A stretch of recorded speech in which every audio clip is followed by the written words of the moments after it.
bawat panalangin, ikaw ay diringgin. Ayon sa kanyang pangako, di kanyang iiwan. Salamat sa iyo, Panginoon. O kay buti mo, Panginoong Jesus, kay ganda ng buhay kong taglay. Sa'yo lang ang papuri, sa'yo lang ang luwalhati. Sa aking buhay, ikaw ang number one. O kay buti mo, Panginoong Jesus, kay ganda ng buhay kong taglay. Sa'yo lang ang papuri, sa'yo lang ang luwalhati. Sa aking buhay, ikaw ang number one. Sa aking buhay, ikaw ang number one. Sa aking buhay, ikaw ang number one. Gising sa umaga, hanap-hanap ka.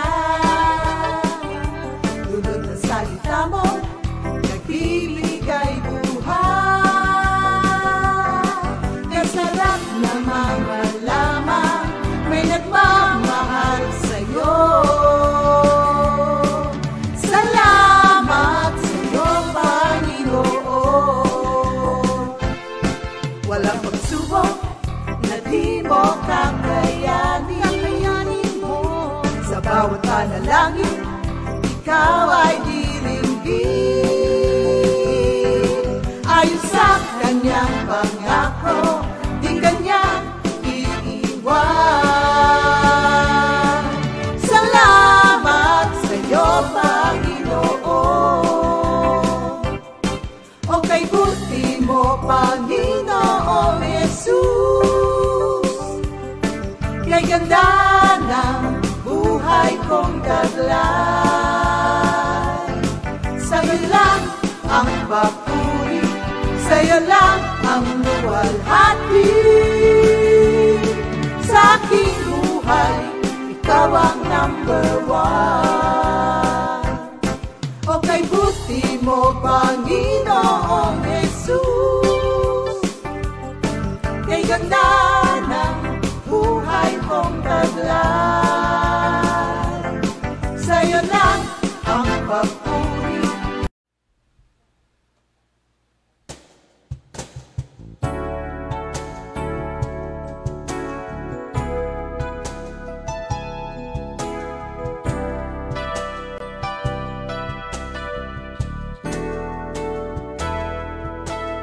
Lagi kang sumasa akin, Lord. Mahal kita, mahal kita. Lagi kang sumasa akin, Lord. Mahal kita, mahal kita. Ang pag-ibig mo sa'kin ay di nagmamali magpakailanman, Panginoon. Ang pag-ibig mo sa'kin ay di nagmamali magpakailanman. Ito'y tunay. Minsan nagkamali ako, di nasunod ang nais mo. Minsan nakalimot ako, Panginoon, patawarin mo ako. Mahal kita, aking Panginoon. Mahal kita. aking Panginoon. Mahal kita, patnubayan mo ako. Kailangan ko ang patnubay mo. Minsan nagkamali ako, di nasunod ang nais mo.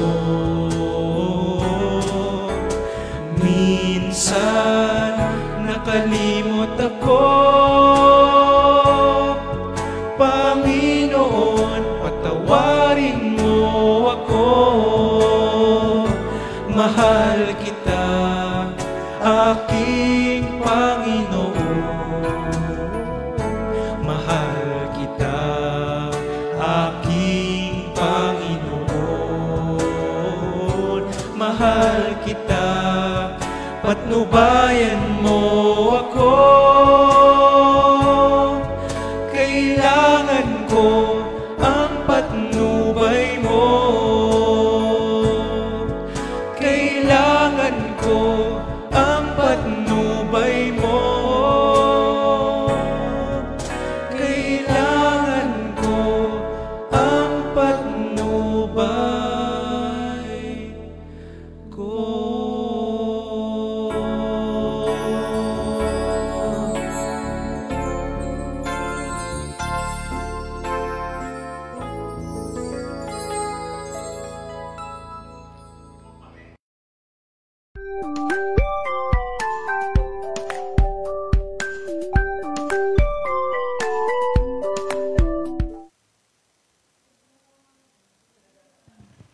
Good morning, Jesus! Ang galing naman, may sagot. Magandang umaga po sa inyo, sa lahat ng mga kapatid natin na nasa kanya-kanyang mga bahay. At sa mga kapatid po natin na nagbabiyahe. At sa mga kapatid natin na nasa trabaho na. Pero pwede pa rin makinig. Magandang umaga po sa inyong lahat, mga kapatid. Huwag po nating kalilimutan yung inawit ng VFG. Tama ba ako?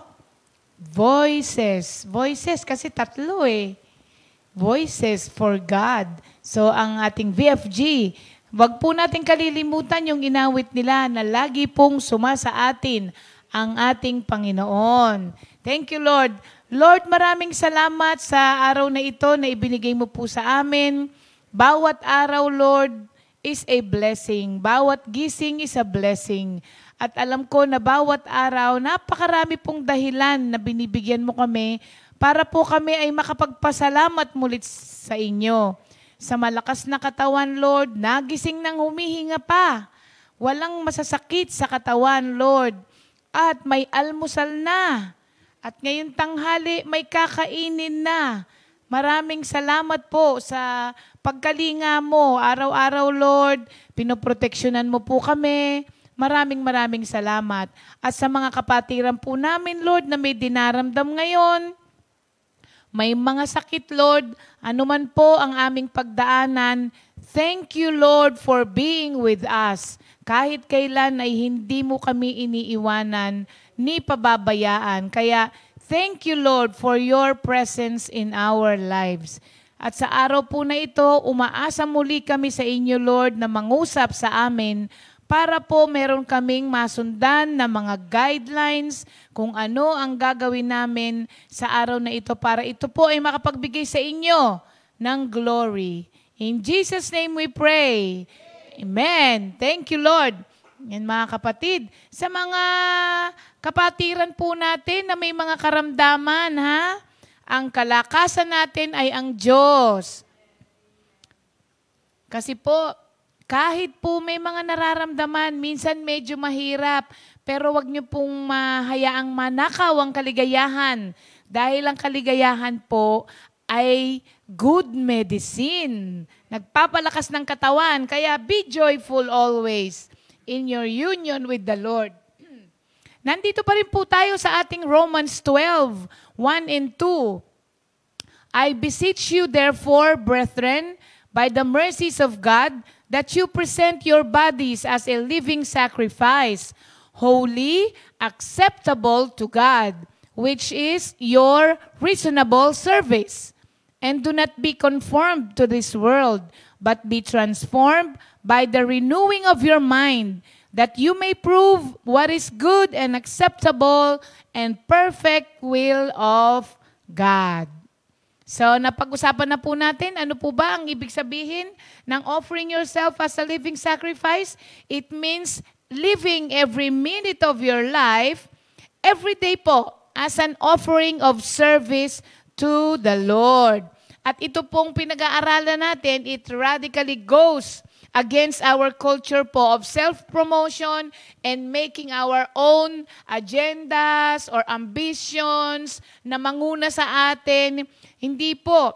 Ito po ay parang sinasabi natin sa Panginoon na, do whatever you want with me.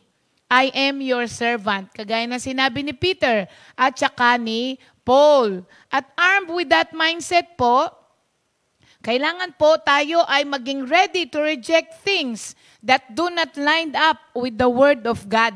Kung gusto po nating maging acceptable offering ang ating mga sarili sa ating Panginoon. And for today po, ang pag-aaralan po natin ay mahalaga, mga kapatid.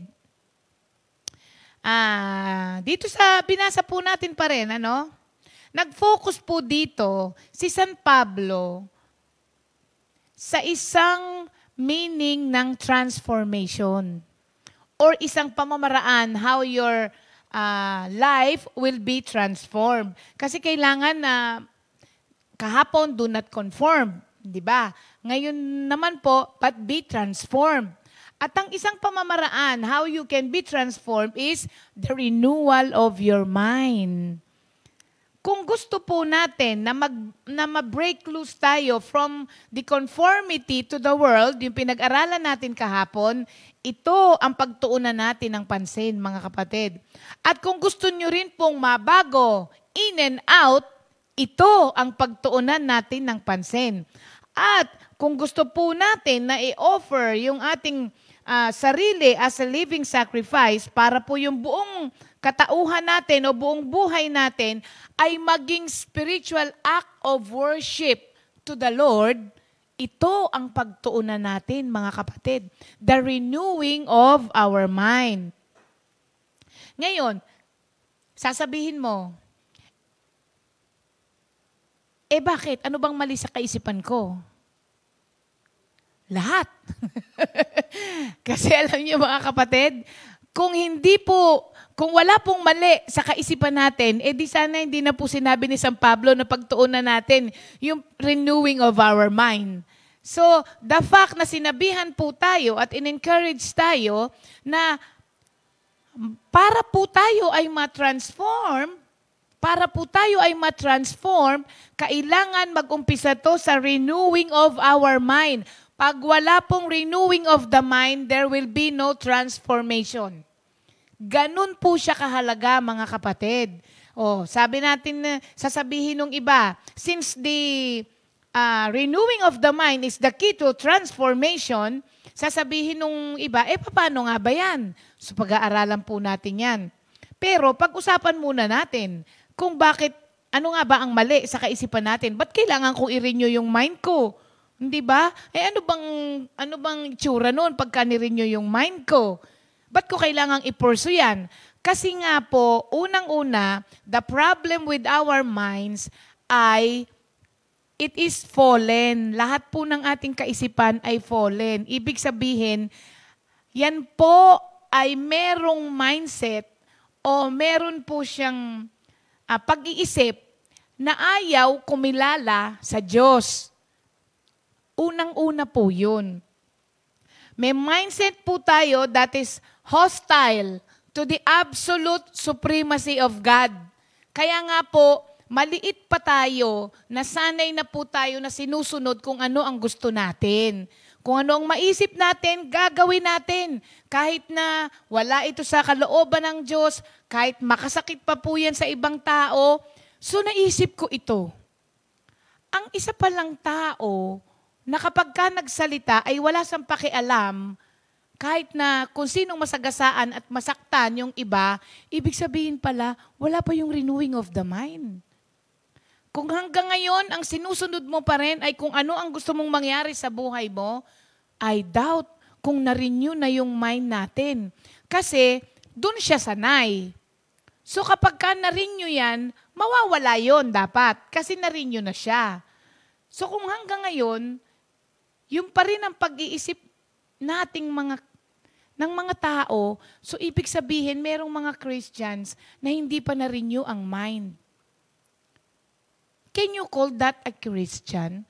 Pag walang renewing of the mind? Kasi ang sabi rito, to be transformed, your mind should be renewed.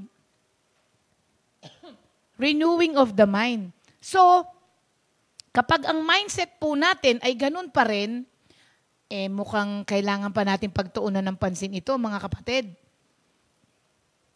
Sa Romans 1:28, na nabanggit ko na po nung nakaraan, ang kaisipan ng mga tao,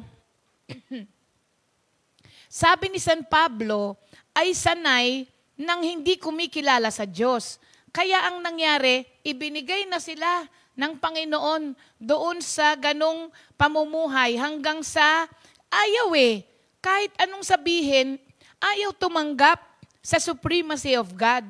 Ayaw kumilala sa pagka-Diyos ng ating Panginoon Jesucristo. So, pinabayaan na lang sila doon sa kanilang maling mga gawa hanggang sa sila po ay nalugmok na sa kasamaan.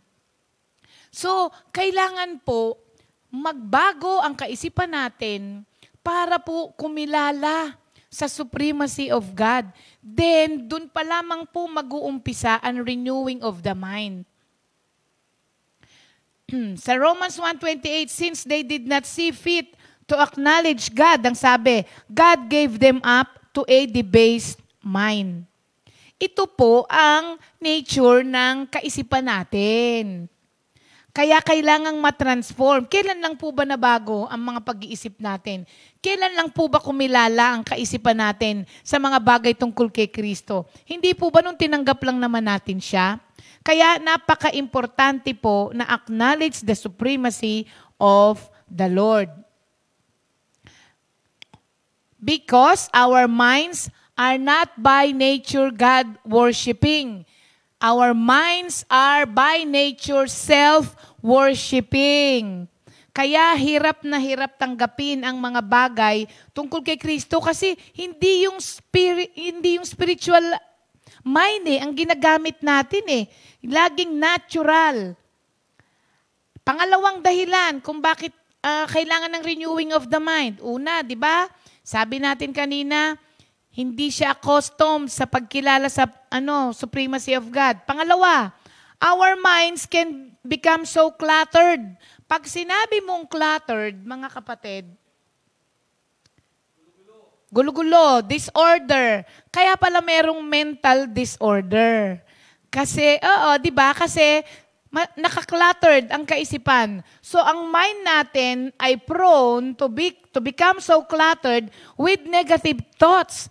Kagaya po ng worry, anxiety, fear, doubt, di ba? Anger, at yung mga bagay po na yun ay maglilid sa atin sa rejection, hopelessness, unworthiness, and the list goes on. Maraming pagdadalhan sa iyo yung mga negative thoughts na yon. Pero, lagi natin silang pinipili at lagi natin silang ine-entertain. Bakit nga? Kasi nga walang renewing of the mind. So, kailangan po nating mabago ang kaisipan because kapag inalaw natin ang mga thoughts na yon into our mind, they will quickly travel to the heart. Kaya, dalawa na ngayon ang problema mo. Kaisipan mo, dinikta, pumunta sa puso. Kung ano ang dinikta ng kaisipan, sinusunod ng puso, sinasabi ng nguso. Kaya alam nyo yon, dito yung umpisa. Kapag ito po ang nirenew natin, kung ano ang sinasabi nito, pupunta sa puso. At kung ano ang nasa puso, lalabas ang nguso. Kaya you see, Kapag hindi po natin nakita at nagawan ng paraan ang pinakaproblema, damay-damay. Damay-damay, mga kapatid. Kaya walang nangyayari sa ating buhay. And most of the times, hindi man po natin nare-realize na kung ano ang nangyayari sa buhay natin, na nag-umpisa pala yun sa ating kaisipan. That is how crafty is the enemy, mga kapatid.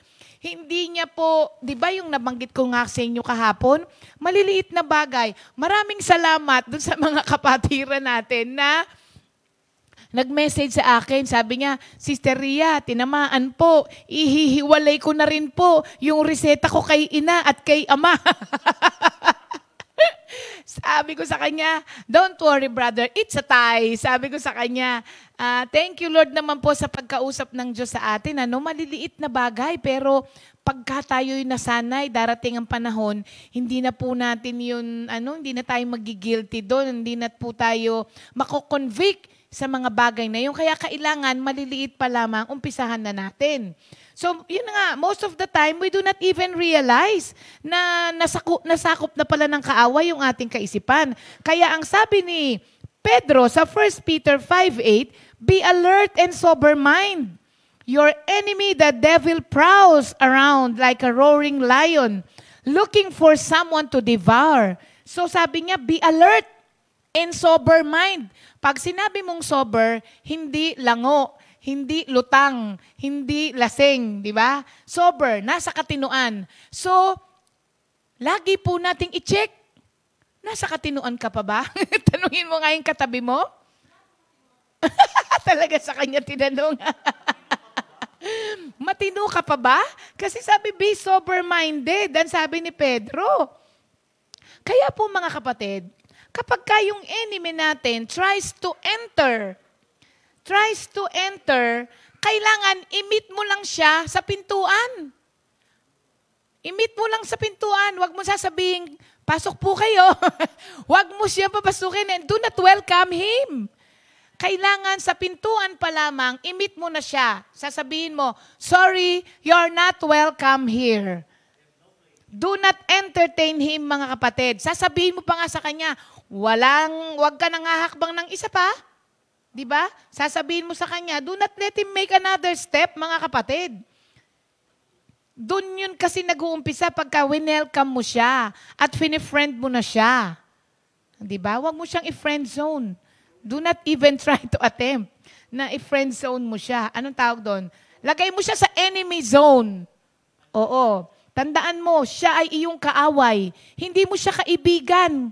Kapatid, wala pong magagawa si Satanas sa renewing of your mind because hawak niya na yan from the start.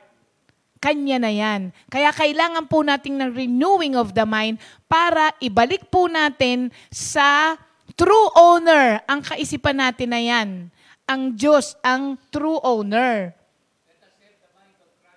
Oo, have the mind of Christ. At ang pinakamaganda po na gawin natin ay yung sinabi ni San Pablo sa 2 Corinthians 10:5.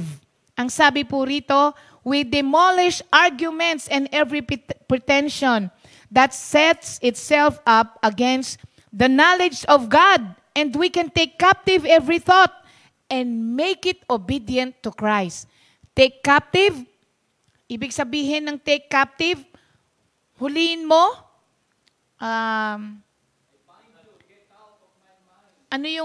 yung salitang natin? Huliin mo, bihagin mo. Oo, ibilanggo mo, take captive, sabi rito. Yung mga thought na hindi maganda and make it obey Christ. Make it obey Christ. Ngayon, ang tanong, how do we take captive of our thoughts? Ang sagot, arm yourselves. With what? Arm yourselves with the scripture. Kaya nga po tayo merong memorization, mga kapatid. Kasi pag merong negative thought na pumapasok sa isip natin, quote that scripture na na-memorize mo. Ayan. i-quote po natin yung mga scripture na memorize natin. Alam niyo po ba na ang mga evil spirits, evil thoughts, and even Satan will flee away from you the moment na alam mo ang scripture? Hindi po ba, nung tinutokso niya ang ating Panginoon, puro scripture lang ang kinote ni Lord sa kanya. Tameme siya, hindi ba mga kapatid? So, kung gusto mong matameme ang iyong mga, yung mga kaisipan na hindi magaganda, i-quote mo ang scripture, palitan mo. Kaya nga sabi, fill your minds with things that deserves praise, true, noble. Di ba? Punuin mo ng ganun para walang puwang yung mga evil thoughts na yan. So, i-recite mo yung scripture na nasa kaisipan mo. Ang problema, paano kung walang na-memorize? Yun lang. Anong i-recite? Pag walang na-memorize. Kaya mga kapatid, ginagawan po namin lahat ng paraan para po ma-encourage po tayo to memorize the scripture. Alam nyo, sobrang hirap na hirap din po ako niyan. Lagi ko sinasabi, nandyan lang yan. Actually noon, bigay mo yung Bible mo sa akin noon, alam ko kung saan ko siya hahanapin. Pero hindi ko mako-quote sa'yo kung nasaan siya. Kaso, pag wala tayong memorize, ano yung marirecite po natin? Kapag inuumpisahan po na ng i-torment ng evil spirits or evil thoughts, yung ating kaisipan. Ano i-recite natin? Kaya importante, mga kapatid, kung gusto nyo pong ma-renew ang kaisipan natin, memorize. Memorize po. Yun ngang mga sa Netflix, yun ngang mga pangalan ng mga Korean na artista, ang hihirap sabihin, pero kabisado po natin Hindi ba? Buti na lang, 2 lang ang alam ko. Si Lee Min Ho at saka si Gong Yoo. Hindi ko nga kilala yung sa,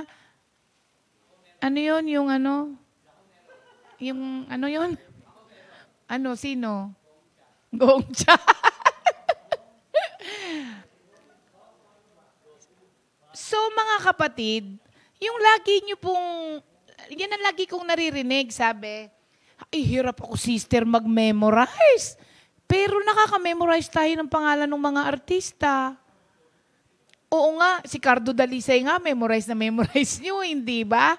Bakit ganun? Kasi araw-araw nyo po siyang pinapanood. So kung ang scripture ay araw-araw nating pinakikinggan at araw-araw po nating binabasa, mamememorize din natin yan. Pero mag-e-effort lang po mga kapatid. So, ganun po natin na iti-take captive yung ating mga thoughts. Fill your thoughts with the Word of God and let it renew your mind.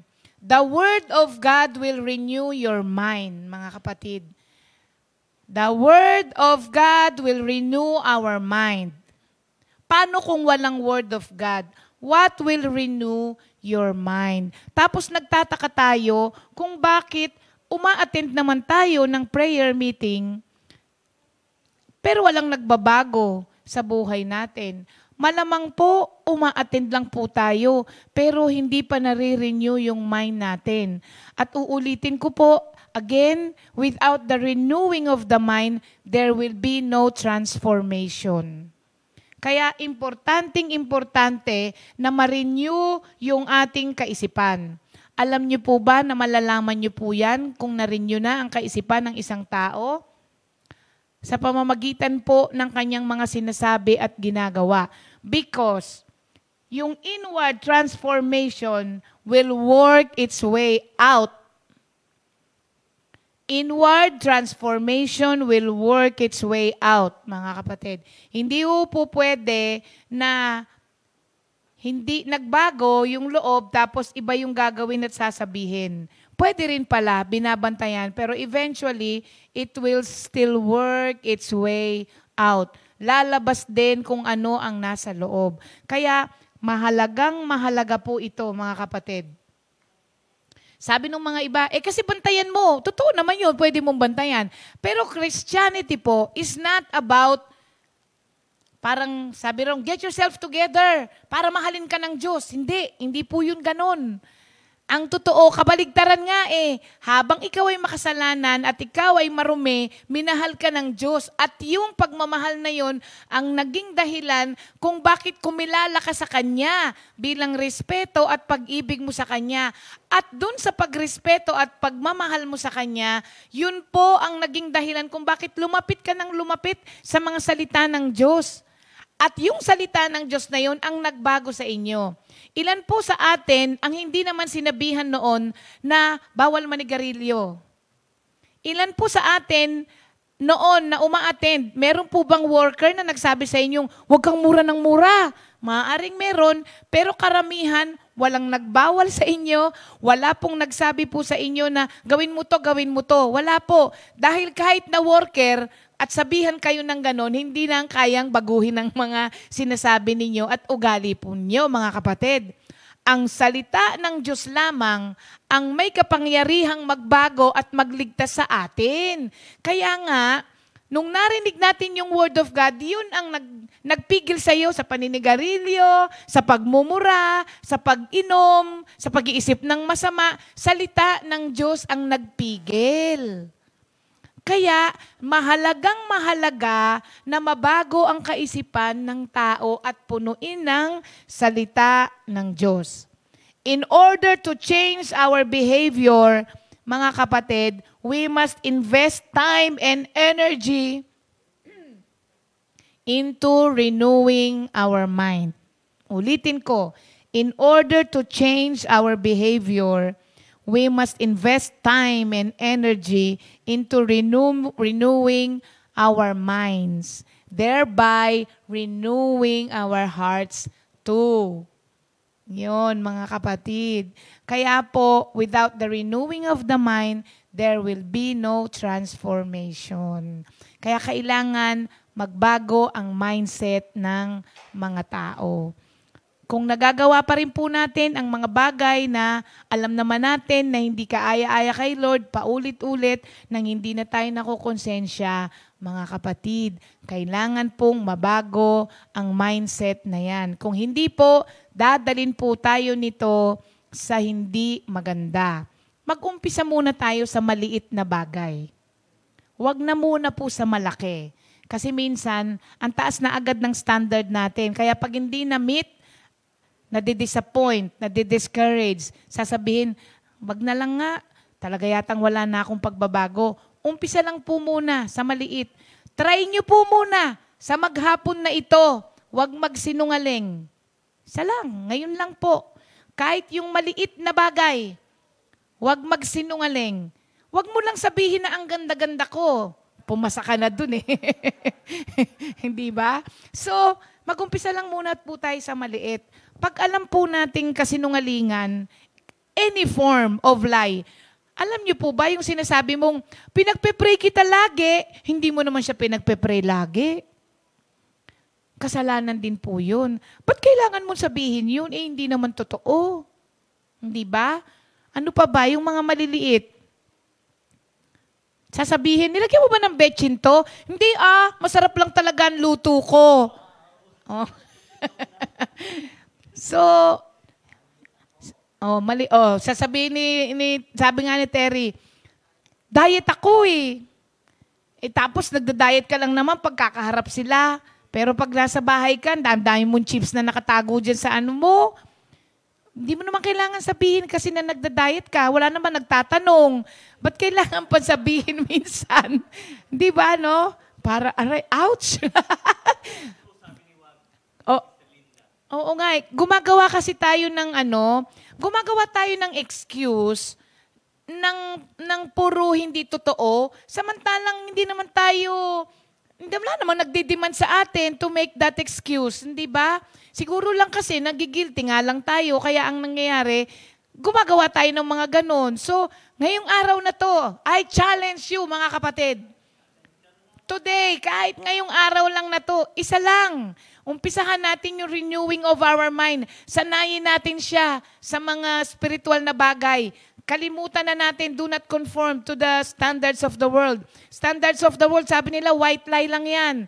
Umpisahan po natin sa araw na to, wag lang tayong magsinungaling, kahit na konti, kahit na maliit. Yun lang sinabi mong, uminom ka ba ng gamot? Sabi, opo, umiinom po ako ng gamot. Tapos ang sugar mo pala, 400. Paanong nangyari yon na 400 ang sugar mo, umiinom ka pala ng gamot? O, di ba?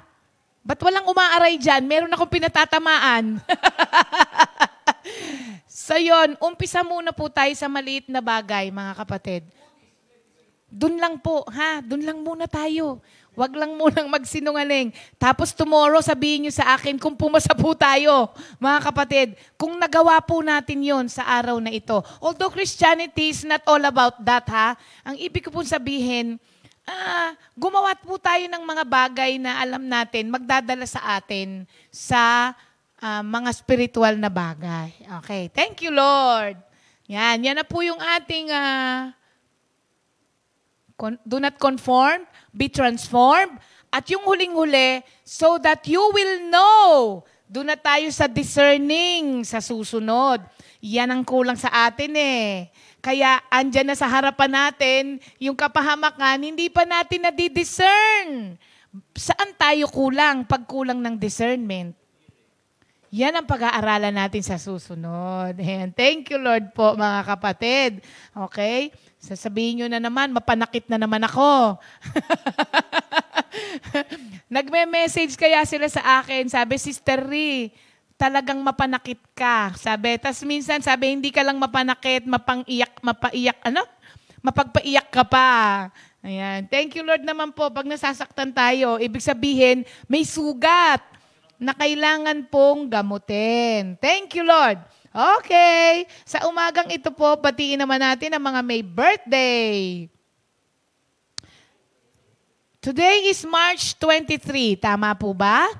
Pangalawang araw ng lockdown sa ibang lugar.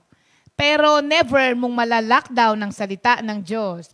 Happy birthday, Sister Vicky Gamboa ng ating Kaibagal Prayer Meeting. Anak pala siya ni Kapitana, ni Sister Fatima, si Sister Vicky. Oo nga, si Sister Vicky ganda.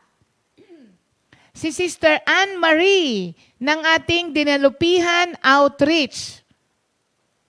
Bunsong kapatid ni Sister Nora Lopez. Happy birthday po, Sister Anne Marie.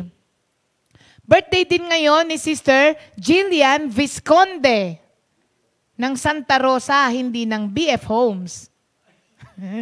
Sister Jillian Visconde ng Santa Rosa Prayer Group. At happy birthday kay Brother Romel Salvacion, na anak po ni Mang Boy at ni Ina.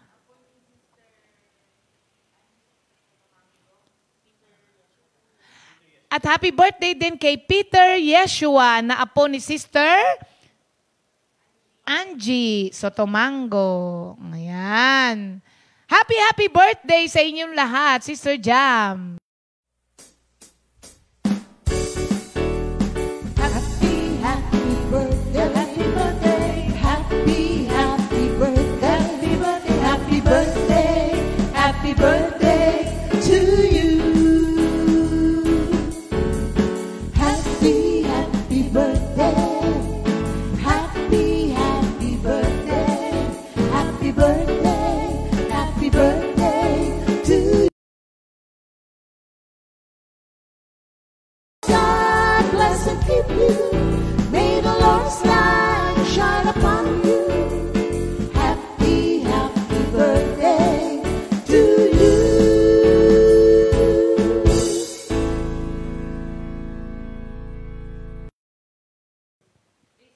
Happy birthday din kay Brother Christian Jugelon. Christian? Kulang. Sister Sally, nawala yung C. Happy birthday, Christian Jugelon, na anak ni Sister Sally ng ating Pangasinan Outreach. Para naman po sa ating memory verse, ayan na ang ating memory verse. Tandaan nyo po ito. This is for the renewing of our mind, mga kapatid. And our memory verse for this week is found in Psalms 56 verse 3. When I am afraid, I put my trust in you. Ba, ang ganda nito.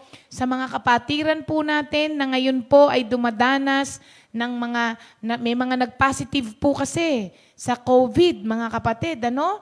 So, ito po ang verse para po sa inyong lahat. Psalms 56 verse 3.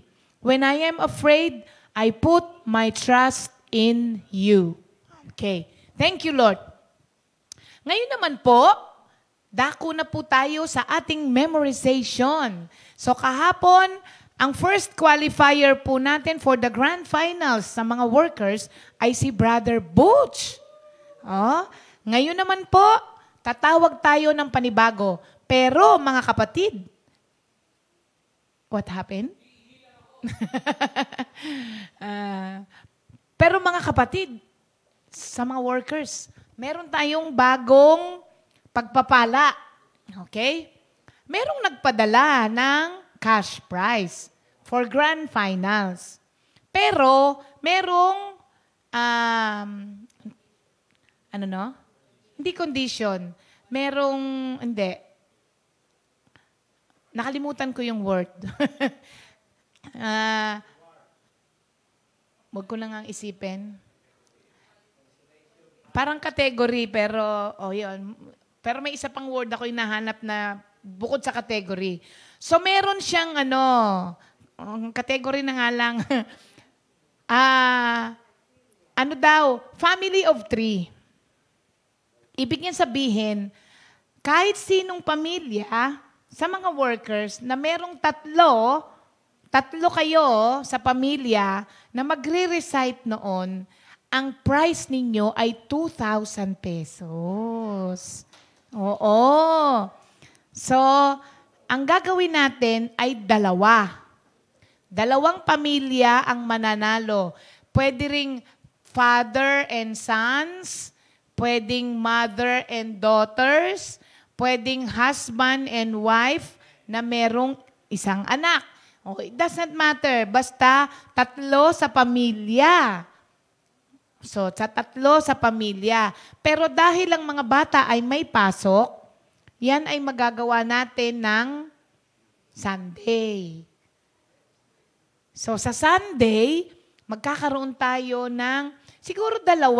Isa sa Wednesday. Nakaka-attend ba sila ng Wednesday? Yung mga anak ninyo? O meron may pasok ng pwede? Okay. Isang Wednesday at saka isang Sunday sa pamilya. So, kung kayo ay up for it, mag-submit ng pangalan nung 3 sa pamilya, isa lang, ganyan.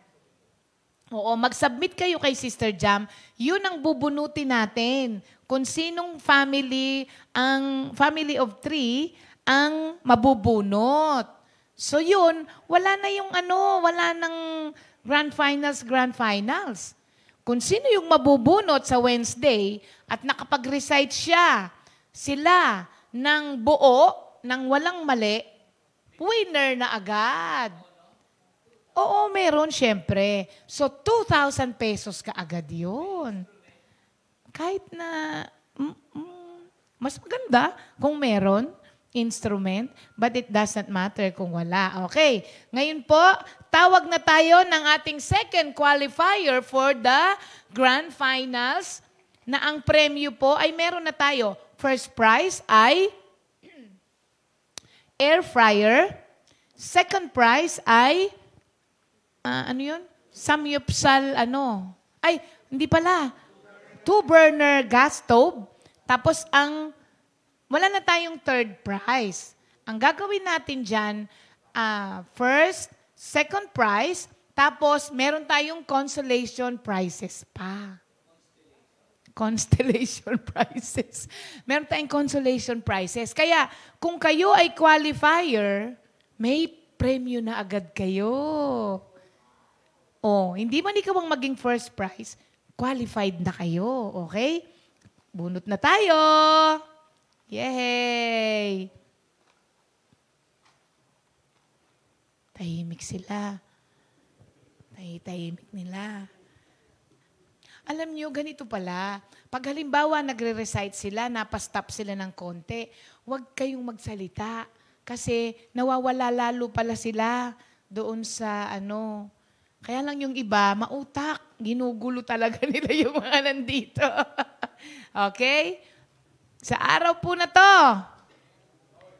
nako, Minister Andy Magadya! Mr. Andy, tignan natin.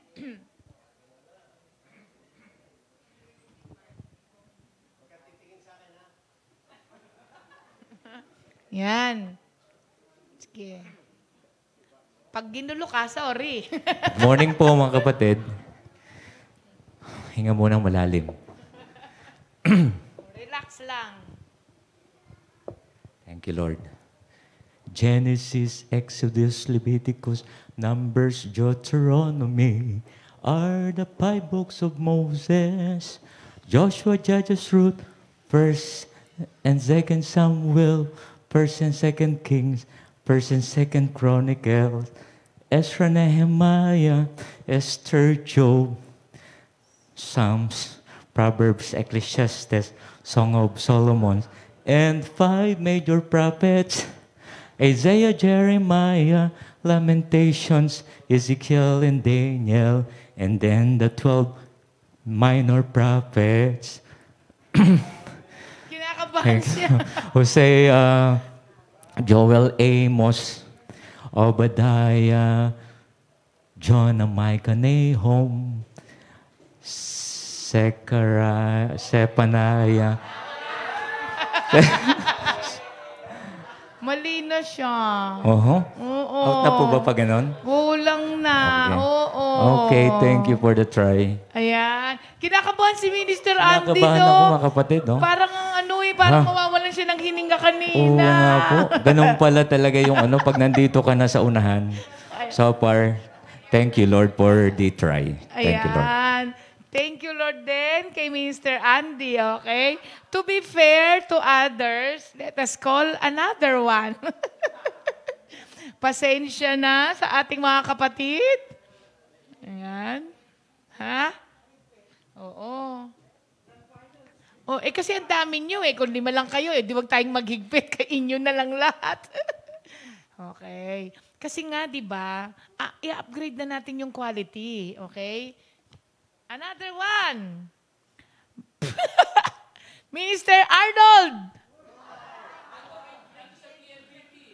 May PLDT? Ano, gusto bang saluhin ng ano? Wala din. Okay.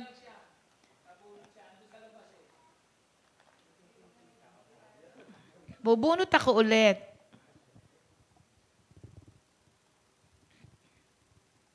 Sister. Oh, Sister Lisa P talaga.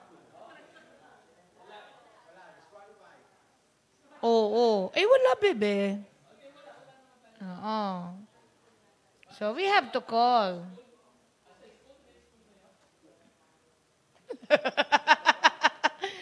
Nasa School of Laundry yata. Okay. Na. Mr. Otan! Andyan? Ha? Okay. Tan? Pass? Pass daw, pass. Maraming mali.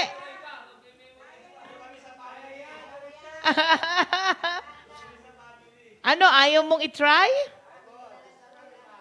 Ano, hindi na? Okay, sige.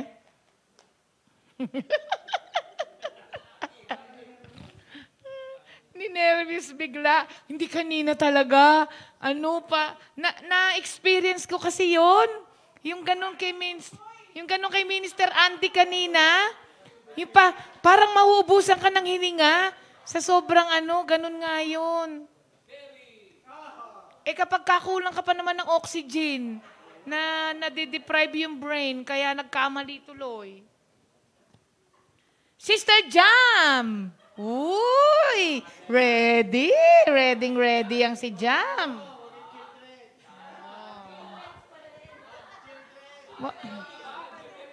Walang mangingalam, Ter. Ikaw nga kung ano-ano tono mo eh. Sige, Jam. And thank you, Lord. Genesis and Exodus, the first books to see. Leviticus and Numbers, Deuteronomy. Joshua, Judges, Ruth. 1st and 2nd Samuel, 1st and 2nd Kings, and 1st and 2nd Chronicles. Ezra, Nehemiah, Esther, Job, and Psalms. Magtatanggil ako. Proverbs, Ecclesiastes, Song of Solomon, Isaiah, Jeremiah, Lamentations 2, Ezekiel and Daniel, Hosea, Joel, Amos, Obadiah, Jonah, Micah, Nahum, Habakkuk, Zephaniah, Haggai, Zechariah, Malachi, Matthew, Mark, Luke, John, Acts, Romans, Corinthians, Galatians, Ephesians, Philippians, Colossians, Thessalonians, Timothy, Titus, Philemon, Hebrews, James, Peter, John, Jude, Revelation. Thank you. Wala kayong magagawa. Memorize yan. Alam nyo, kahit pang children pa yon, the fact na na-memorize niya, Wala siyang kulang. Yun na nga yun, Mama Ched. Dyan na nga, ang sabi. Ikaw talaga. Oo. Si Mama Ched, hindi niya narinig yung Timothy. Pagka dalawang Timothy, 1st and 2nd na yun. Talaga si Mama Ched, yeah. Oo. Mama Ched talaga, Jam, wag mong si Mama Ched, wag mong pakainin dun sa air fryer pag nanalo ka. Sabi niya kulang ka daw. Tinimbang siya, Mama Ched, hindi kulang. Sobra daw siya sa timbang. Dalawa na. So, Monday qualifier, Brother Butch. Ang Tuesday qualifier ay si Sister Jam. Konti na lang. At, diba? Meron pa rin. Bakit ba? Bigyan pa rin natin ng regalo ang mga persistent na ating mga kapatiran na nag-ready na ulit. Kaya, ang nag-ready ay si Sister Tina ng ating Isabela at si Sister Klang Rabang ng ating Victoria Homes. Ha? Oo, si Sister Klang, ang tagal na niyan. Pero hindi siya sumusuko. Oo nga, bandang huli yan, tatawagin ko na lang talaga siya. Okay, dahil dalawa pa rin sila, spin pa rin natin. Jam. May dagdag si Aji. Sige. Siklang na yan? Siklang na daw yan.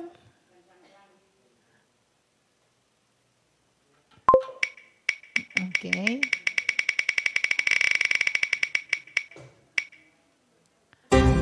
Sister Aji pa, ang natawag? Alak lang, ano ba yan? Tawagan na natin muna si Aji. Kay Sister Rita ba siya? Okay, Sister Rita.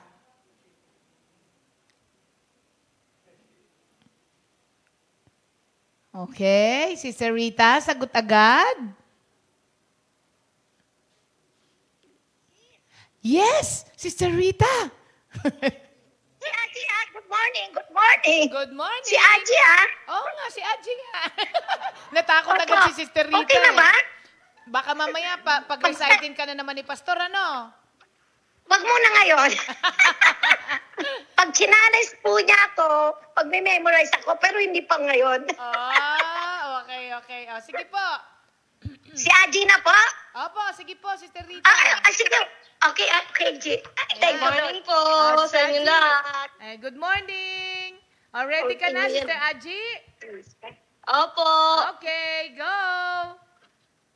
Genesis, Exodus, Leviticus, Numbers, Deuteronomy, Joshua, Judges, Ruth, 1st and 2nd Samuel, 1st and 2nd Kings, and 1st and 2nd Chronicles, Ezra, Nehemiah, Esther, Job, and Psalm, Proverbs, Ecclesiastes, Song of Solomon, Isaiah, Jeremiah, Lamentations 2, Ezekiel and Daniel, Hosea, Joel, Amos, Obadiah, Jonah, Micah, Nahum, Habakkuk, Zephaniah, Haggai, Zechariah, Malachi, Matthew, Mark, Luke, John, Acts, Romans, Corinthians, Galatians, Ephesians, Philippians, Colossians, Thessalonians, Timothy, Titus, Philemon, Hebrews, James, Peter, John, Jude, Revelation.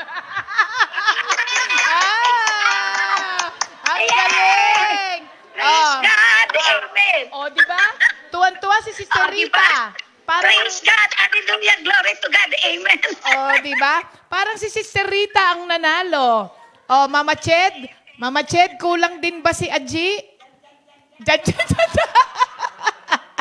Magkaklase kasi sila ni Jam sa children's ministry, kaya pareha sila. Kaya, Aji, congratulations! Nanalo ka ng conditioner.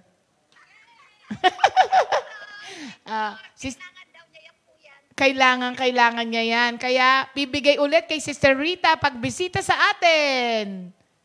Ayan. Thank you, Lord, Sister Rita and Sister Aji. God bless. Ayan po, si Sister Rita na ang ligaligaya. Akala mo nanalo ng rep si Aji, no? Kung makapalakpak siya, yay! Katuwaan ng nanay para sa mga anak na nakaka-memorize. Thank you, Lord. Okay. Dahil sa wala na tayong time, para meron pa tayo bukas, di ba? So, sa isang araw. Sister Klang, hang in there. Keep the faith. Sa Webis ka na. Tapos, sa Biyernes na si Sister Tina, dadalawa na lang yung ating mga kapatid na natitira.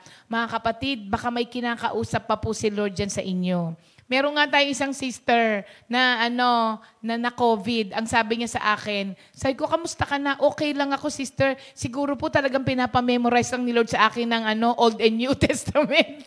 Kaya memorize na, mga kapatid. Okay, thank you, Lord. Sa atin pong new song of the week, alam niyo, yung tono nung kay Minister Jerry, nakakaiyak, yung kanyang tono, dito sa new song niya na ito. Minister Jerry, bakit ba binigay ni Lord to sa'yo?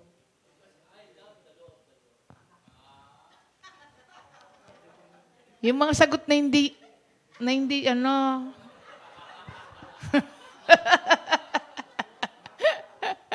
Sige na nga, bigay na nga natin kay Mr. Jerry. Sige po. Ito po ang kanyang new song entitled How I Love Your Law.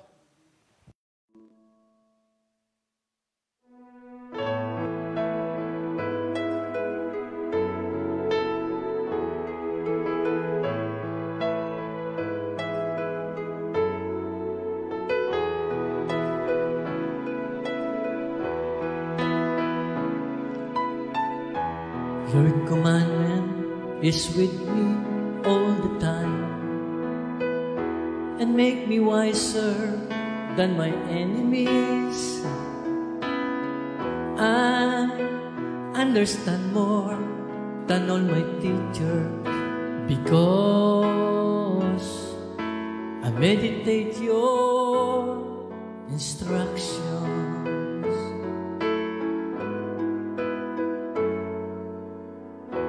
I have greater wisdom than those who are wrong because I obey your command.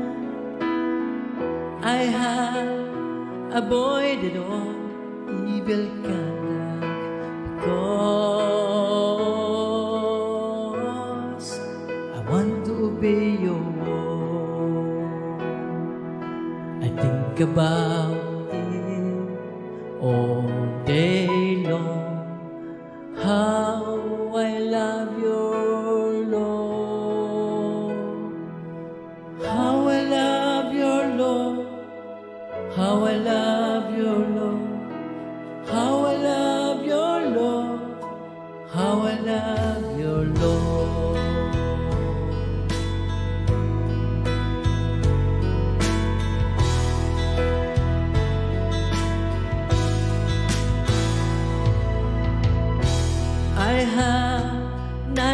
neglected your instructions. You yourself are my teacher. I gain wisdom from your law, and so I hate but ganda.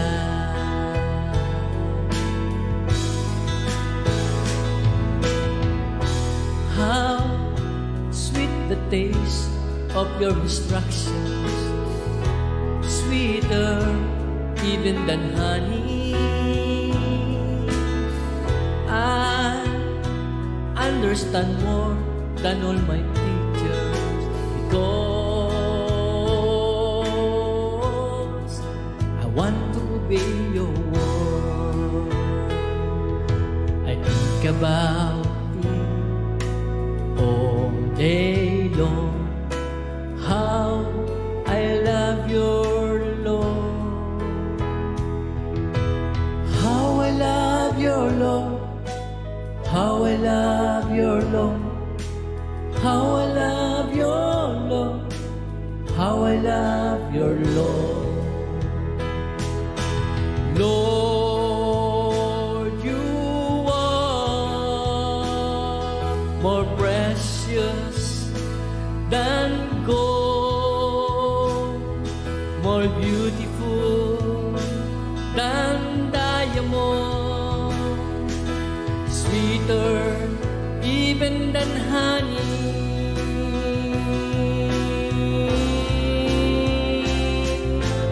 How I love your Lord, how I love your Lord, how I love your Lord, how I love your Lord, how I love your Lord, how I love your Lord, how I love your Lord, how I love your Lord.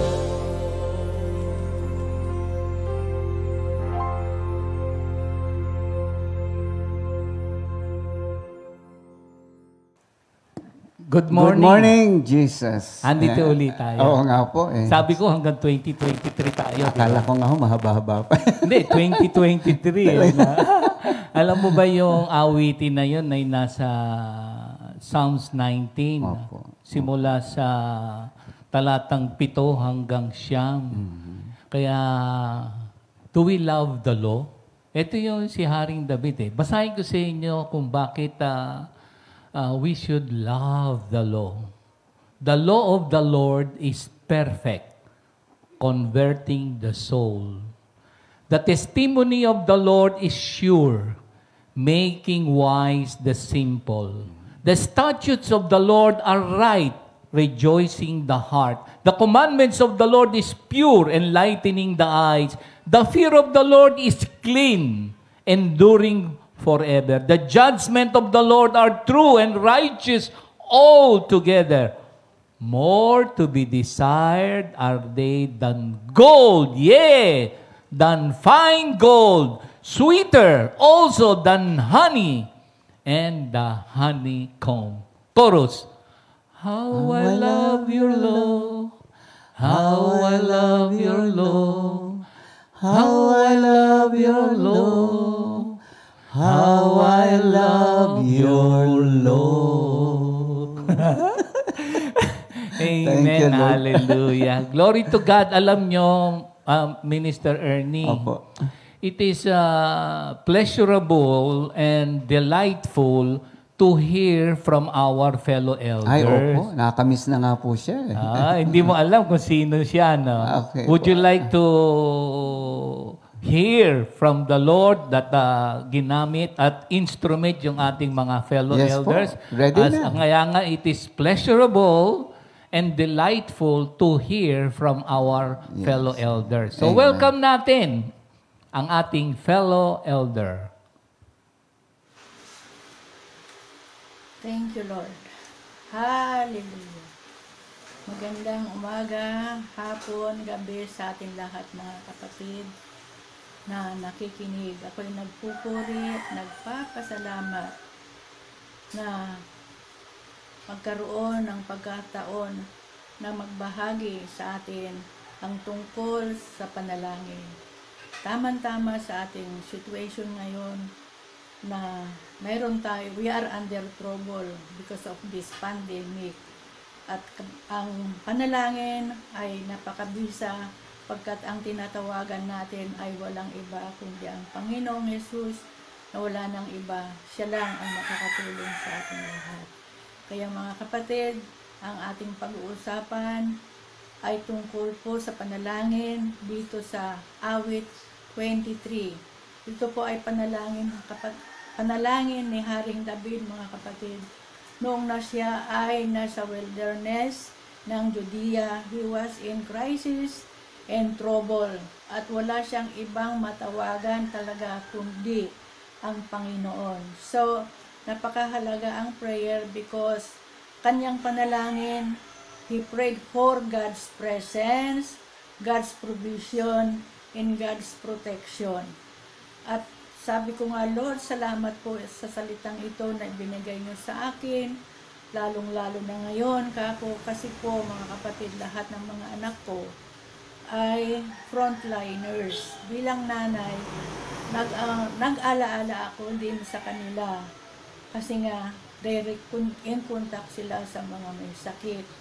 So, alam po ninyo ang binigay ni Lord sa akin na word, yung Psalm 91. So, ako yung nagagala sa pangako ng Panginoon na ang kanyang proteksyon ay nandun lagi. At kung saan sila ang pinasok ng trabaho, nandun din ang Panginoon at alam kong nandun ang kanyang proteksyon.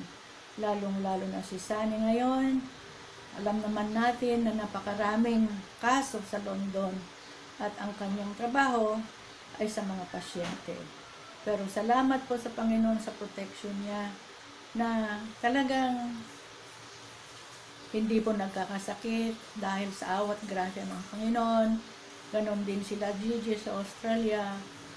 Though hindi masyadong maraming kaso sa Australia, pero salamat po sa kagalingan na ibinigay ni Lord kasi nagkaroon siya ng lagnat. Pero sabi nga ni Lord sa Psalm 91, na will help us when we call upon His name. At ganun din po sa aking bunso, dito rin sa Maynila, sa kanyang pinapasukan na hospital, marami lang silang kaso. So, napakaganda ang panalangin kasi nakikipag-unay tayo sa Panginoon. At mga kapatid, sabi ko nga na napakaganda o napakabisa at nakapangyarihan na sandata itong panalangin because in the time of Noah, alam naman natin na talagang nagkaroon ng baha ng panahon ni Noah kasi nga sobra ng kasamaan ng tao noon. At sabi nga ni Lord, I'm sorry that I made man. Hindi naman nagkakamali mga kapatid ang Panginoon. Pero dahil sa talagang sobra na ang kasamaan ng tao, kung kaya sabi niya, gugunawin ko na ang mundo. At nung titingnan niya, tumingin sa ibaba, alam po niyo mga kapatid, mayroong kaisa-isa taong nakatingala, walang iba kundi si Noah. Nakatingala at alam ko na nagpupuri siya kay Lord. At doon na bago ang plano ng Panginoon na from Noah, doon nagkaroon ng sasabihin natin, nagsimula ang bagong buhay dahil ginamit siya at gumawa ng karpo. At doon, sabi nga niya na lahat ng may buhay, hayop at saka mga birds ay by two, sabi niya, ilagay mo dito sa ark bago ko ginawin ang sanglibutan. Ang importante doon mga kapatid ay yung pagdasal ni Noah na nabago ang situation na gunawin niya. So, dito po sa Acts 16:31, sabi nga, when one is saved, all will be saved sa isang tahanan. Hindi naman nangangahulugan na ang salvation kasi is individual. Pero ang napakaganda, kung mayroong isa sa isang tahanan na marunong magdasal, tuturuan niya ang kanyang sambayanan. At yun po ang nangyari sa akin. nung magsimula ako sa gawain ng Panginoon, natuto akong magdasal at tumawag sa Kanya. At yun po ang itinuro ko sa kanila, na manalangin anumang klase ng problema, kasi ang panalangin is communication with God. At masasabi ko rin na napaka-powerful ang prayer, because prayer can change the course of nature. Noong 18 ng October 18, 2017, mga kapatid, nagkasakit po ako ng severe pneumonia. Ito po ay number 1 na killer sa mga senior citizen. At noon, malapit na ang birthday ko, mga kapatid, kasi 9 yun eh 15 ang birthday ko. Nagkaroon nga ako ng sobrang At ang panalangin ko, mga kapatid, Lord, kukunin mo na ba ako? Kasi talagang, alam ko hindi na ako makakalabas sa ospital. At ang sagot niya, mga kapatid, kasi si Lord, sabi nga, kung tayo nananalangin, sumasagot. Paano mong alam? Ang isang natutunan ko, mga kapatid, ay naririnig ko talaga ang still small voice ng Panginoon kung saan ko babasahin ang sagot niya. At ang binigay niya sa akin ay Ezekiel 37, the valley of the dry bones. Yung dry bones, dry na nga eh. Bones na nga, dry pa. May buhay ba yun? Pero sabi ni Lord, ikaw, may pag-asa ba yan?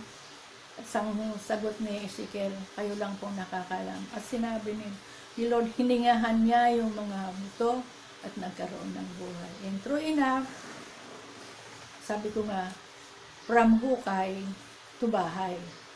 Kasi from hospital, nakauwi pa rin sa bahay. Sa awat grasya ni Lord, nung ako ay tumawag sa Kanya. Because prayer is communication with God. And prayer is to God alone. Sa Kanya lang tayo pwedeng magdasal. So, salamat po mga kapatid, anumang problema natin ngayon sa ating situation, dasal ang kailangan natin. At ang prayer ay submission. Marami ang prayer. Prayer is thanksgiving. Prayer is, sasabihin natin, petition. Because prayer is communication. At masasabi ko na thanksgiving, kasi sabi nga sa Psalm 50, verse 23, ang pinaka gustong-gusto ni Lord na offering sa Kanya is a offering of thanksgiving. Dito sa Psalm 50 verse 23, siya mismo ang nagsabi na yung ating pasasalamat, pagpuri sa Kanya, dahil sa Kanyang kabutihan sa atin, galak na galak ang Panginoon sa atin. So, and true enough, at kasi wala tayong may alay eh. Mayroon ba tayong may bigay sa Kanya? Wala. Kundi purihin siya, pasalamatan siya. Kaya prayer is thanksgiving. Kaya mga kapatid, mayroon pang isa, prayer is adoration. Sa Revelation 3:20, dito sinasadya na the Lord hungers really fellowship.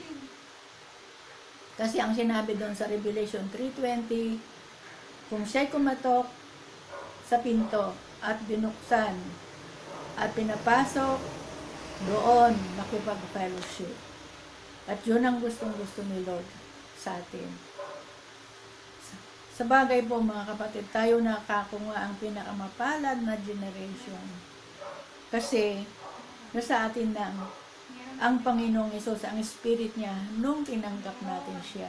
Doon sa Acts 2, yung outpouring ng Holy Spirit, at lahat na tumanggap sa Panginoon, napuspos sila ng Holy Spirit, at nagkaroon sila ng kapangyarihan na makapagbahagi, makapag-witness ng kabutihan ng Panginoon sa kanilang buhay.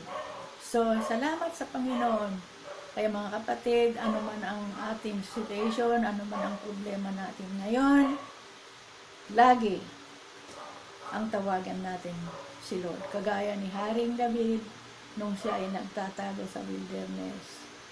Ang unang hiningi niya ay, Lord, samahan mo ako. And true enough, si Lord, saan man tayo, samahan niya. Kung saan. At ang provision, sa totoo mga kapatid, magpo-40 years na ang konti. At ako rin, kung anong years ng konti, yun din ang years ko na nag-full time. At sa 40 years kong naglingkod sa Panginoon, hindi nagkulang ang Panginoon. Kasi sabi ko nga, kung tinawag ka niya, sagot ka niya. Kaya ang provision laging marami. Maraming ayuda galing sa langit. Through conflict. Kaya thank you Lord. At hindi lang yon yung protection niya. Na maski saan tayo pumunta. Ang presensya ni Lord. Always His covering. The covering of His blood. Talagang walang coronavirus na makalapit sa atin. Sa dugo ni Kristo. Kaya God bless us all. Thank you, Lord. Thank you, Jesus. Thank you, Lord. Very relevant po yung kanyang sinabi. Tamang-tama sa panahong ito. Hallelujah. Mr. Ernie, dun sa ating lola, sabi mga very enlightening. We have to pray dun sa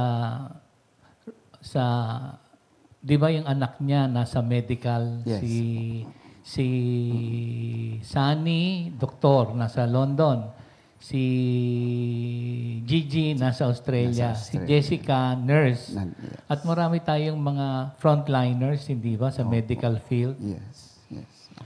Marami ring mga real-life heroes sa COVID, di ba, Minister Ernie? Opo, hindi lang po yung nasa medical field.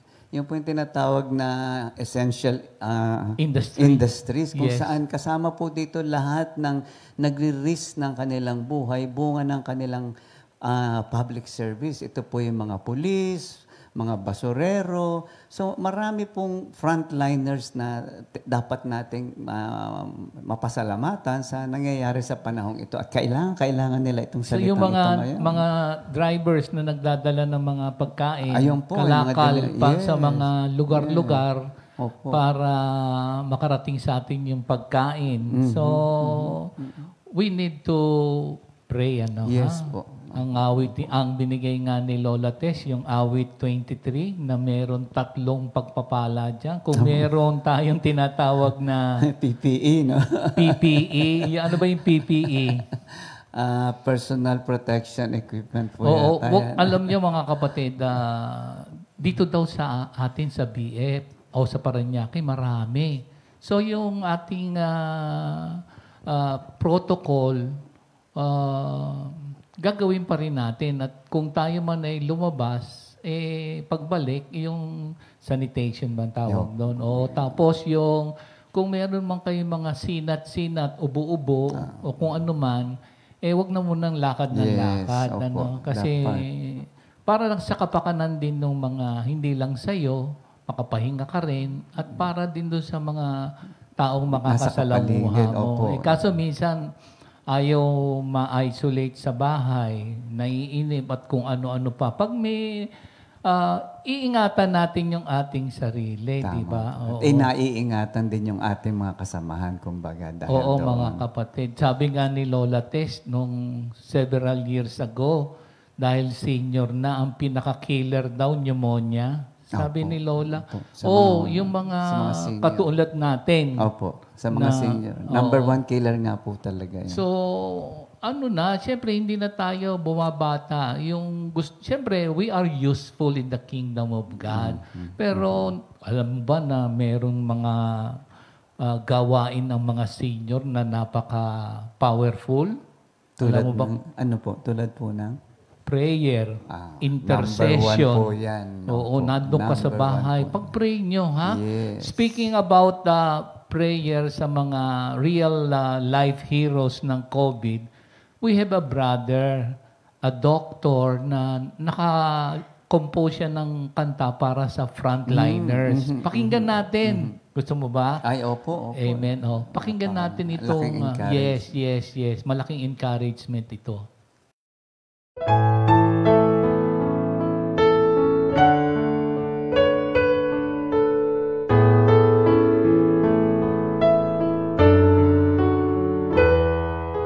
Maglilingkod ako sa iyo, turuan mo ang puso ko, tumalima at makinig sa iyo, sa utos mo. Susunod ako.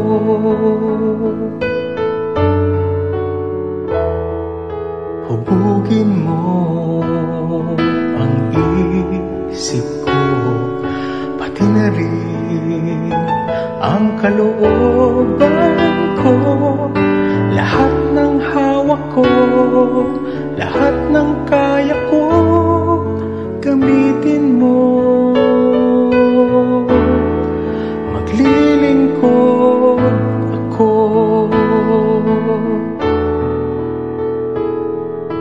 Ikaw ang nagbigay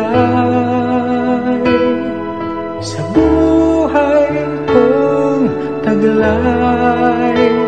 Gamitin mo, pagpalain mo habang buhay. Maglilingkod sa'yo.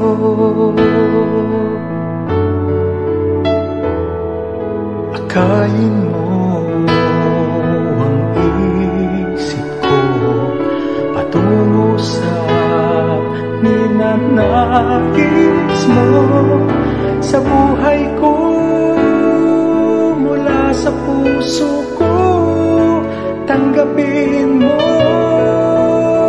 O Diyos, sa karangalan mo.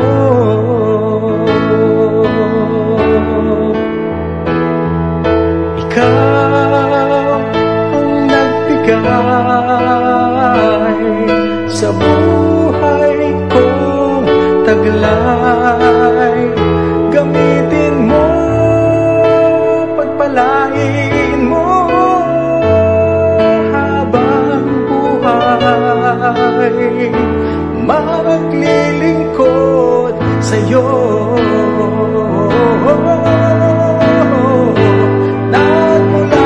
Sa iyo ang lahat ng ito, aking ibibigay, aking ialay.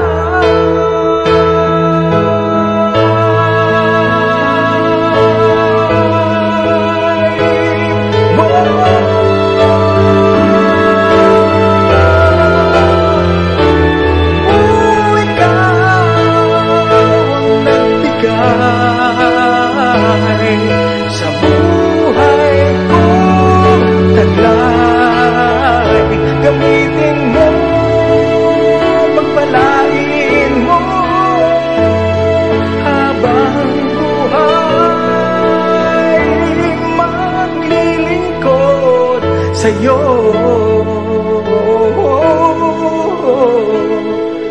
Ang puso ko, ang isip ko,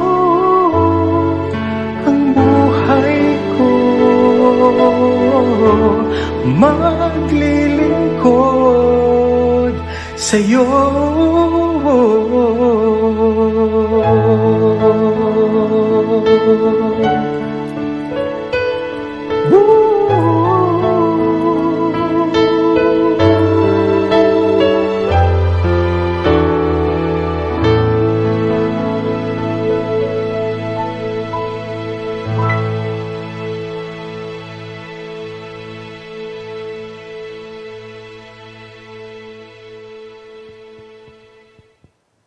Thank you, Lord.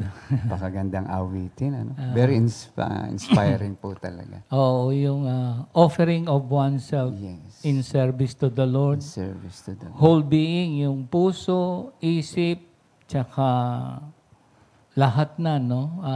In service kay Lord, ano? Yan yung mga isang section or ng mga frontliners, ano, ha? May kilala nga ho akong frontliner sa Old Testament. Sino? Si Noah ho. Yung binanggit ni Lola Tess? Opo, ayan yung basahin ko dito sa Genesis 6:8-9. Sabi po dito, "But Noah found grace in the eyes of the Lord." And sa 9 po, this is the genealogy of Noah. Noah was a just man, perfect in his generation. Noah walked with God. Naalala ko po kasi sinabi ni Sister Tess kanina, no? Yung sa Psalm 23, I will fear no evil. No? So ito pong taong ito ay alam niyang may impending darating na malaking that's called blood, no? Kasi violence, wickedness, so on and so forth sa earth, kaya i-destroy ni Lord. Pero Noah found favor in the eyes of the Lord because he is the only man that is just. Yes. Ngayon, ang dami namang mga righteous because of what Christ has done for all of us. And that righteousness was imputed to all who believe our Lord Jesus Christ and have accepted our Lord Jesus Christ as their personal Lord and Savior at nagkaroon ng renewing of the mind. That's why they can offer themselves now to God. Kaya nga po sabi kanina ni Sister Tess, we are a blessed generation. Ano? Amen, amen. No? Ibang-iba po ang ating pamumuhay ngayon. Na yun na nga, no? Bagamat nandyan yung impending problem, nandyan yung pandemya, pero we fear no evil because we are a blessed generation. Talaga pong sanctified yung buhay natin na naiiba. Amen. Sa karaniwan. Yung ano niya, yung Psalm 23 niya, meron ka bang naalala dyan?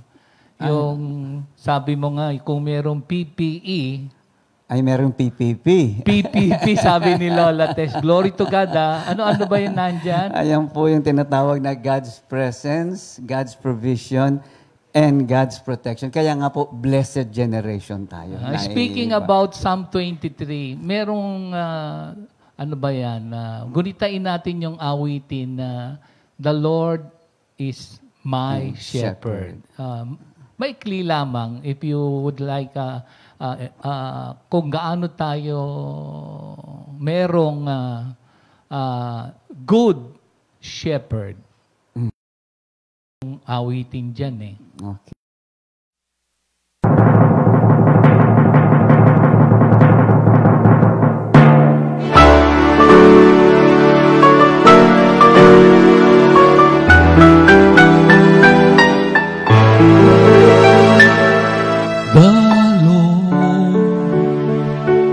Is my shepherd. I have everything I need. He lets me rest in fields of green grass and leads me to quiet pools of fresh water. He gives me new strength. He guides me in the right path as He has promised. Even if I go to the deepest darkness, I will not be afraid, Lord, for You are with me. Your shepherd's rod and staff protect me.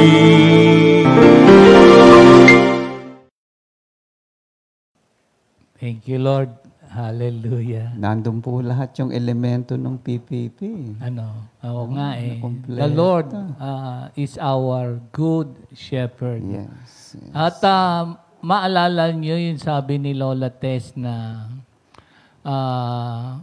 nangungusap kasi ang Panginoon Diyos at sabi nga tayo, alam mo ba ngayon na sa generation pinagpala tayo? Opo. Gusto mong, meron na Word of God na napakahalagang dapat, believe, acknowledge, receive, embrace, and live by it.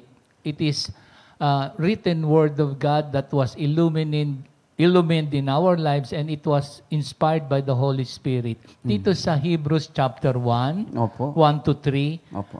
Let me read it for you. Yes. Sabi po dito sa Hebrews 1, 1 to 3, God who at various times and in various ways spoke in time past to the fathers by the prophets, has in these last days spoken to us by His Son, whom He has appointed heir of all things, through whom also He made the worlds. And verse 3, who being the brightness of His glory and the express image of His person, and upholding all things by the word of His power, when He had by Himself purged out sin, sat down at the right hand of the majesty on high. Wow. Amen. Sa ating, kung in the past, God spoke sa ating forefathers and prophets, sa panahon natin ngayon, ang ating Ama sa Langit ay nangungusap sa pamamagitan ng Kanyang anak na si Jesucristo. And Jesus Christ is the incarnate. He became man, lived among us, full of grace and truth. At siya yung supreme spokesman. Ibig sabihin, superior than any prophets.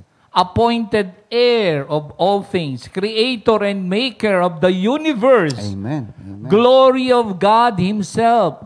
Exalt representation of God. Sustainer of the universe. Redeemer of mankind. And supreme mediator.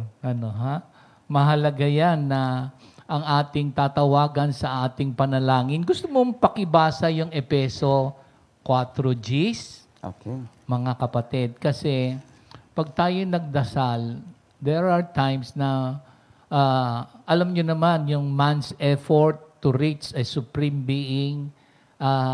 Ang Christianity is God reaching man. He became human like us, lived among us, full of grace and truth. Yung ating mga man's effort, so on and so forth, na pamamaraan, hindi po yun. Ito ang sinasabi ng salita ng Diyos. Yan po, dito po sa Ephesians 4:10. He who descended, no, that's Christ, is also the one who ascended far above all the heavens, that He might fill all things. Amen. Thank you. Gusto mo rin basahin yung Philippians 2:9. Philippians 2:9. Ito po ay napakagandang verse na dapat nating laging alalahanin. Therefore, God also has highly exalted Him and given Him the name which is above every other name. So, when we pray sa ating Ama sa Langit, sa pangalan ni Jesucristo at kapangyarihan ng banal na Espiritu Santo. At dito rin sa Hebreo 7:25. 7:25. So, in the old, God spoke sa ating forefathers and prophets, but now, God spoke through His Son, our Lord Jesus Christ, the only Redeemer and Mediator nating lahat. Dito po sa Hebrews 7:25, therefore He is also able to save to the uttermost those who come to God through Him, since He always lives to make intercession for them. High priest ang ating Panginoong Jesucristo, always interceding for all of us. And finally, 1 Timothy 2:5. 1 Timothy 2:5. Sige po. Mga kapatid, mahalaga yung mga scripture na sabi nga ni Sister Ria, by heart we have memorized, have meditated, and lived by the Word of God. Okay. Ito po maliwanag na katugunan doon sa kanyang messianic mission. For there is one God and one mediator between God and man, very clear, the man Christ Jesus. Yan, the only mediator. So when we pray according to the scriptures, empowered by the Holy Spirit, sa ating Abba Father, and in the name of our Lord Jesus Christ. Kaya, sabi nga ni Lola Tess, na-spare yung generation because there is one righteous man. The grace and favor of the Lord, the eyes of the Lord na kay Noah. Today, ang daming mga Kristiyano na put right with God because of what Christ has done on the cross. Amen. And now, we have access sa Hebrews 4:16. Yes, Isang-isa na lang. Hebrews 4:16. Sabi po dito, ito po yung huwag niyong kakalimutan. Napakahalaga po nito. Hallelujah. Okay? Hebrews 4:16. Ang sabi po dito, for who having heard, 4:16. Ito po. Let us therefore come boldly to the throne of grace. Ulitin ko po. Let us therefore come boldly to the throne of grace that we may obtain mercy and find grace to help in time of need. So we have access through our Lord Jesus Christ to come to the throne of God.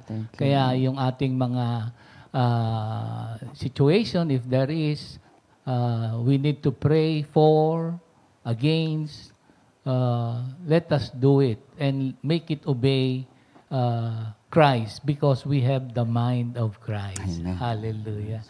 Oh, Lola Tess, closing prayer na po. Thank you. It is pleasurable and delightful to hear from our Lola Tess. Ayan. Closing prayer, Lola.